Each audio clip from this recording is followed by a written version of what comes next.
ಎಲ್ರಿಗೂ ನಮಸ್ಕಾರ.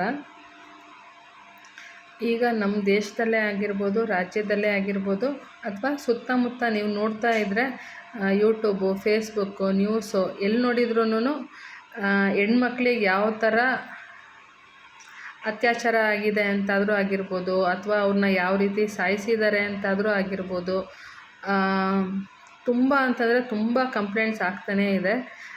ಬಟ್ ಸರ್ಕಾರದ ಕೈಯಲ್ಲೂ ಏನೂ ಇಲ್ಲ.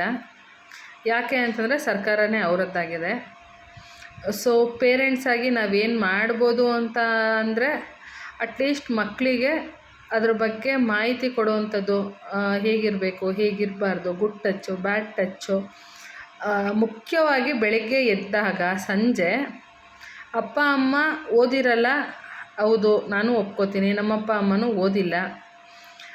ಹಾಗಾಗಿ ಅಟ್ಲೀಸ್ಟ್ ಮೊಬೈಲಲ್ಲಿ ಅಥವಾ ಟಿ ವಿಯಲ್ಲಿ ಅಥವಾ ರೇಡಿಯೋ ಟೇಪ್ ರೆಕಾರ್ಡರ್ ಏನಾದರೂ ಮನೇಲಿದ್ದರೆ ಅದರಲ್ಲಿ ದೇವ್ರದ್ದು ಹಾಡುಗಳು, ಶ್ಲೋಕಗಳು, ಏನಾದರೂ ಭಗವದ್ಗೀತೆನೋ ನಿಮಗಿಷ್ಟವಾದ ದೇವರು, ಮನೆ ದೇವರು ಹಾಡಾಕಿ ಅರ್ಧ ಗಂಟೆ 1 ಅವರ್ ಬಿಡೋ ಅಂಥದ್ದು ಮಾಡಿದರೆ ಅಟ್ಲೀಸ್ಟ್ ಮಕ್ಕಳಿಗೆ ಕಿವಿಯಲ್ಲಿ ಕೇಳ್ತಾ ಕೇಳ್ತಾ ಕೇಳ್ತಾ ಕೇಳ್ತಾ ಅಭ್ಯಾಸ ಆಗೋ ಅಂಥದ್ದಾಗತ್ತೆ. ಅಟ್ಲೀಸ್ಟು ನಮ್ಮ ದೇವರು, ಧರ್ಮ, ಮನೆ ಈ ವಾತಾವರಣದಲ್ಲಾದರೂ ಬೆಳೀತಾರೆ ಮಕ್ಕಳು. ನೀವು ಬೆಳಿಗ್ಗೆ ಎದ್ದೋಳೋ ಅಂತ ರಾಗ ಎಳೆದು ಎಬ್ಬರಿಸಿ ಏನೂ ಯೂಸ್ ಇಲ್ಲ.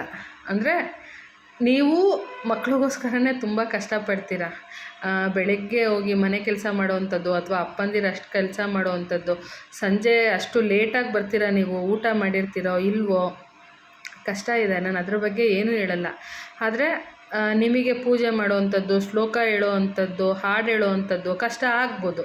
ಯಾಕಂದರೆ ನಮಗೆ ಕಷ್ಟ ಆಗತ್ತೆ. ಹಾಗಾಗಿ ಓದಿರೋವಂಥವ್ರಿಗೂ ಕಷ್ಟನೇ ಅದು.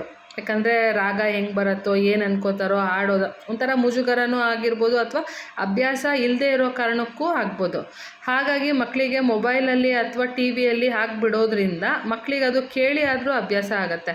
ಆಗ ಬೇರೆ ಬೇರೆ ಧರ್ಮದವರ ಪರಿಚಯ ಮಾಡ್ಕೊಳ್ಳೋಕೆ ಮುಂಚೆ ಅವ್ರಿಗೆ ಒಂದಷ್ಟು ಗಮನ ಆದರೂ ಇರುತ್ತೆ, ಹೇಗಿರಬೇಕು, ಹೇಗಿರಬಾರ್ದು, ಏನು ಮಾಡಬೇಕು, ಮಾಡಬಾರ್ದು ಅಂಥೇಳಿ. ಸೊ ಬೇರೆ ಧರ್ಮದ ಮಕ್ಕಳಿಗೆ ಕೊಡೋಷ್ಟು ನಾಲೆಜು ನಮ್ಮ ಮಕ್ಳಿಗೆ ನಾವು ಕೊಡ್ತಾ ಇಲ್ಲ. ಅವರು ಹೇಗೆ ಹಾಳು ಮಾಡಬೇಕು, ಹೇಗೆ ಕೆಟ್ಟ ಕೆಲಸ ಮಾಡಬೇಕು ಅನ್ನೋದ್ರ ಬಗ್ಗೆ ತುಂಬ ಚೆನ್ನಾಗಿ ಮಕ್ಕಳಿಗೆ ಊರ್ತಾ ಇದ್ದಾರೆ ತಲೆಯಲ್ಲಿ. ಹೀಗೆ ಮಾಡಿ, ಹೀಗೆ ಮಾಡಿ, ಹೀಗೆ ಮಾಡಿ ಅಂತೇಳಿ. ಅಟ್ಲೀಸ್ಟ್ ನಮ್ಮ ಮಕ್ಕಳು ಕೆಟ್ಟದ್ದು ಮಾಡಿ ಅಂತ ನಾವು ಹೇಳಲ್ಲ, ಸರಿ ಆಯಿತು.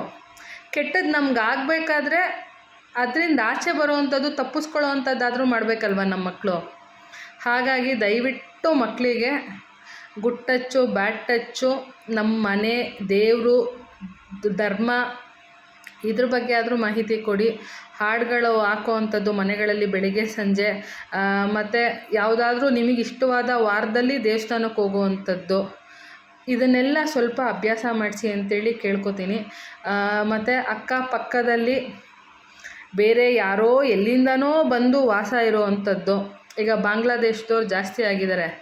ಅವ್ರಿಗೆ 2-3 ಸಾವಿರಕ್ಕೆಲ್ಲ ಆಧಾರ್ ಕಾರ್ಡ್ ಸಿಗ್ತಾಯಿದೆ. ವಾಣಿ ವಿಲಾಸಲ್ಲಿ ಬರ್ತ್ ಸರ್ಟಿಫಿಕೇಟ್ ಸಿಗ್ತಾಯಿದೆ ಮಕ್ಕಳಿಗೆ. ಮಗುಗೆ ಕಾರ್ಡ್ ಹಾಕಿಸ್ತಾರೆ, ತಾಯಿ ಕಾರ್ಡು.